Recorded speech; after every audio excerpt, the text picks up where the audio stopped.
If you ever visit Mount Fuji, it's best to keep your expectations in check. A notoriously shy mountain, there is an unfortunate chance that you won't ever get a full view. So we crossed our fingers for the 3 nights that we booked in a region known as the Fuji 5 Lakes, hoping to at least catch a glimpse at some point. But little did we know we were about to see more of Mount Fuji than we ever could have hoped.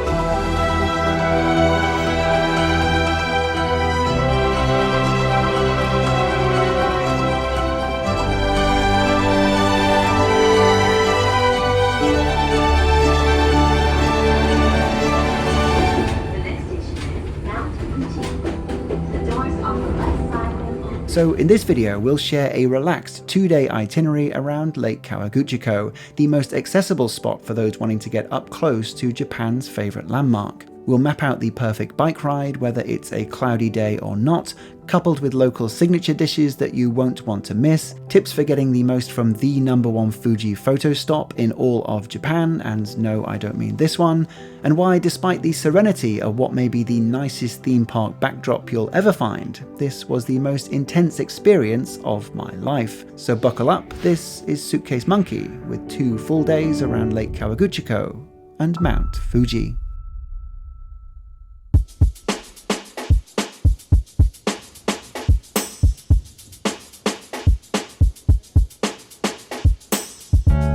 From Shinjuku, Tokyo, it takes around 2 to 2.5 hours to reach Kawaguchiko Station by train. Arriving in the late afternoon, weather-wise it was an ominous start, and we quickly made our way to our apartment to ditch our bags. And if you like bunny rabbits, then boy have I got the place for you. For around 38,000 yen a night, it wasn't flashy, but homely enough, and sleeping up to 9 people, so works better price-wise for families. But for us, we chose this apartment for its hopeful views of Fuji in the morning and its easy access to the town, lake and station. As ever, this apartment and all the places featured in this video will be linked via the QR code on screen or in the video description below for those wanting to replicate parts of this trip. Getting acquainted with our new neighbourhood, Lake Kawaguchiko is the second largest but most developed of the 5 lakes just north of Mount Fuji. Yet despite this, it still maintains a peaceful countryside charm, most of the time. Yes, it does have its pockets of tourist hotspots, but they're pretty far spread out, a sprinkling of tourist attractions, shops and cafes here and there, typically relaxed and cozy. Just make sure you hold back on your strong choice of perfume. After wandering our more immediate neighbourhood, dinner was served via our local supermarket, and this is something I recommend for anyone visiting Japan. You can typically grab a tasty bargain of a meal here, especially after 6 PM where they mark some of the fresh items down in price. And so, fueled for tomorrow, we made our way to bed, hoping for much more clear skies in the morning.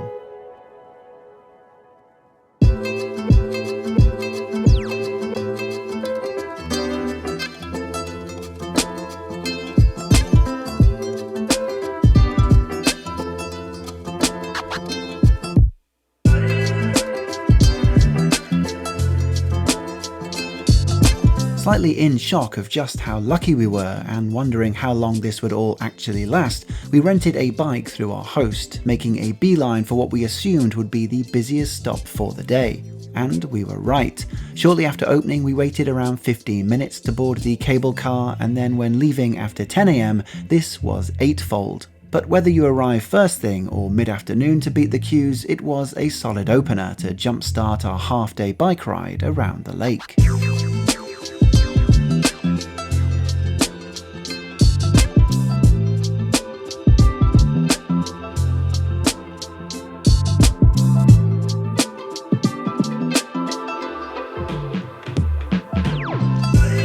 Cycling around the 18-kilometer perimeter of Lake Kawaguchiko was simply a joy.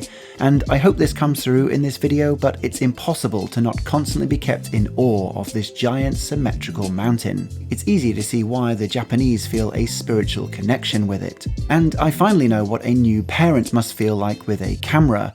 What does Fuji look like from this angle? Oh, did you see what it just did? What if we dress it up just a little? It doesn't get old.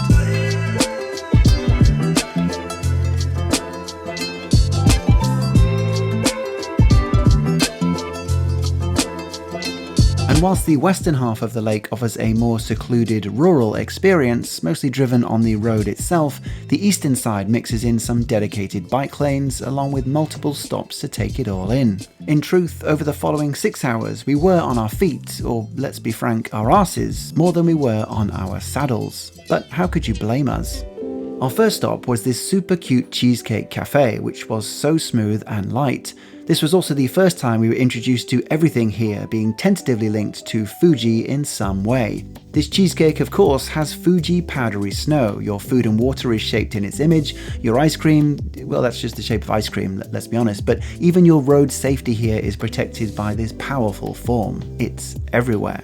Our second stop then was a clear highlight, a local farm-to-table diner serving seasonal menus from a converted 19th century home with veranda. Not only was it a win for its omnipresent backdrop, but the food itself was delicious. This tempura with its perfect light crisp, and Chiaki loving their signature local dish. Hoto noodles are similar to udon in thickness, usually served in a miso-based soup, but prepared more like dumplings, giving them a heavier, more fulfilling aftertaste. Oh, and by the way, this was all while sitting comfortably in this heated table, known as a kotatsu, which is super cozy on a January afternoon. Our final food pit stop was exactly what my energy tank needed, with this modern coffee shop not too far from the main town. We ended our round trip with this perfectly placed footbath right at the point of completion. Although technically free, it's suggested to purchase these towels from the adjacent hotel reception to support its offerings. And so, as the clouds settled in and out for the rest of the evening, we wondered what this would mean for our plans tomorrow, getting hopeful for another glorious day of weather, as we'd be travelling to Japan's most iconic lookout.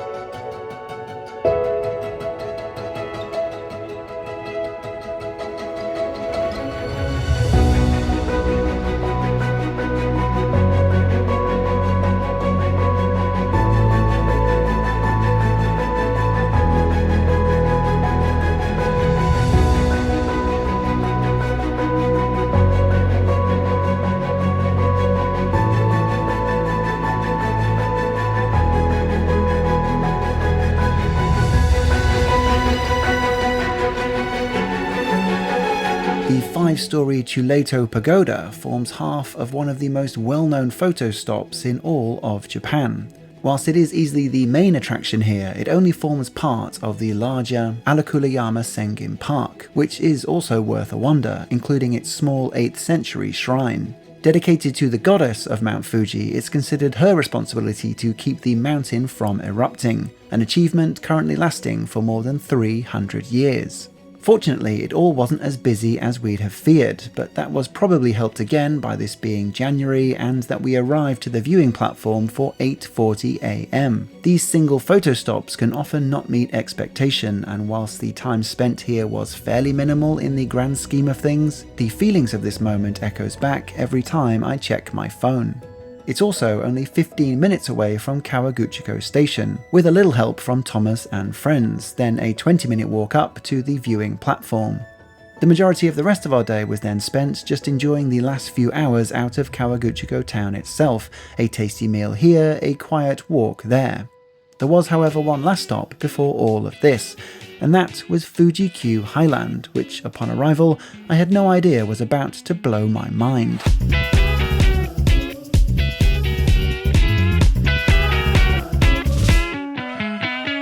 I got off the station here on my own, almost on a whim, just to see what it was all about.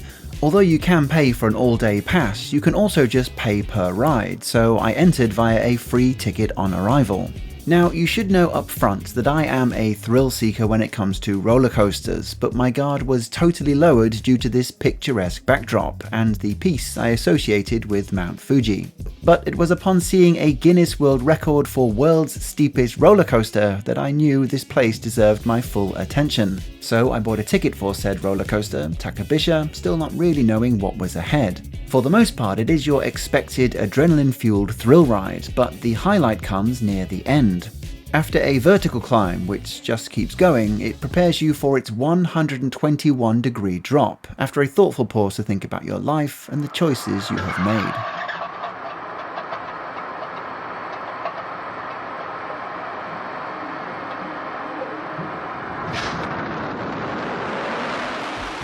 More than just a one-drop wonder though, this was great fun, but even this didn't prepare me for what was coming next. My final ride here was, without question, the most intense roller coaster I've experienced in all of my decades visiting theme parks. Eijunaica is described as a fourth dimension roller coaster, one of only 17 in operation around the world. Imagine a roller coaster that has all of the usual drops and inversions, only on top of this, the seat that you're in can fully rotate 360 degrees on its own axis, spinning you in every which way, and it's intense, but it's amazing. The ride starts with you going backwards, facing God, which seems appropriate, and then, well, I'll let you see for yourself.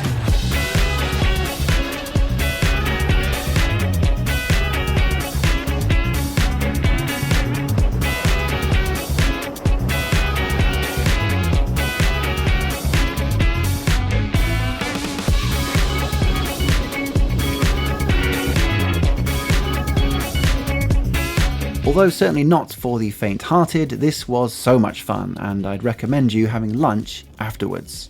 To end this video, I wanted to share a bunch of tips and suggestions that will make any visit to Kawaguchiko a little more hassle-free, so let's make a slight gear change here and begin with transport. The most affordable way to get to Kawaguchiko is by bus departing from Tokyo or Shibuya Station.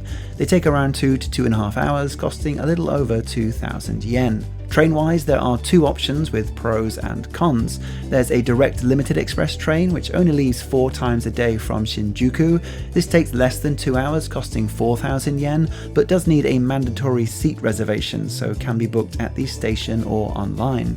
For us, we ended up taking option 2, which was the more frequent local trains, taking the Chuo line from Shinjuku to Otsuki Station, then changing for a limited express train to Kawaguchiko. Depending on your connections for this route, it will take under 3 hours, costing around 2,500 yen. Apart from its relative frequency, since these are local trains, you can just pay by tapping your IC travel card, whether that's on your iPhone or the physical card itself, so there's no need to get reservations or buy physical tickets. I go more into how to set this up on an iPhone, which makes traveling around Japan so much easier in this video, which I'll link at the end and in the description. Upon exit, the station has loads of lockers just outside, so you can leave your bags here if you want to start exploring right away or for your eventual return. If it does look like they've run out, just keep walking and there's loads more closer to the 7-Eleven. They only take coins, but there is a machine to convert your notes. Coming out of the station is the only time things here can feel a little bit chaotic, as all the people are waiting for a number of 3 different coloured buses. The red line runs every 15 minutes and covers most of the locations shown in this video, so booking a hotel along this line is the easiest to get to, outside of walking. For these buses, you would just enter via the middle doors and again tap to pay either with your IC travel card or iPhone. For the best locations around accommodation, you have quite a few choices since the town is quite spread out. Ours could be reached by the Green Line, but our host offered a free pick-up drop-off service from the station, which is what we ultimately took. Subsequently, we actually ended up just walking to and from the station and the lake since it was pleasant enough on foot. Other than where we stayed, anywhere here would be considered being along the main routes that you would be visiting, while still close to the station. Otherwise, if you're happy being a little bit further out from the station, the north side of the lake is easily the best location for those wanting the perfect wake-up views of Mount Fuji, since the lake acts as the foreground. I've linked a bunch of our favourite suggestions in the description below or via the QR code, along with direct Google Map links for all the restaurants and attractions featured in this video. So I'm about to talk about the weather and how that relates to Fuji, so obviously take everything here with a pinch of salt, as the weather don't run on rules. We've been to Japan 2 Januaries and Februaries in a row now, and found this a great time of year for having the most frequent blue skies, so take that for what it's worth.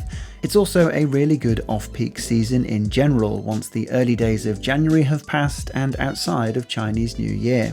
I've read online that Fuji is often best seen in the morning and late afternoon, then covering itself with clouds in the middle, so again take that for what it's worth. Conversely, I've read that over the summer months and going into September, due to the humidity, cloud cover here is very common, which leads me into my final most important tip. If you do stay anywhere near Mount Fuji, go there assuming that you won't see it, as there really is a good chance that you won't. Its stubbornness is part of its charm, like a cat that doesn't like you, so keep that as your low expectation going in, and there is still plenty to enjoy. Again, check out this video for the most convenient way to travel within Japan. All hotel suggestions, restaurants and activities are linked on screen and down below in the video description. As ever, thanks for watching. Suitcase Monkey.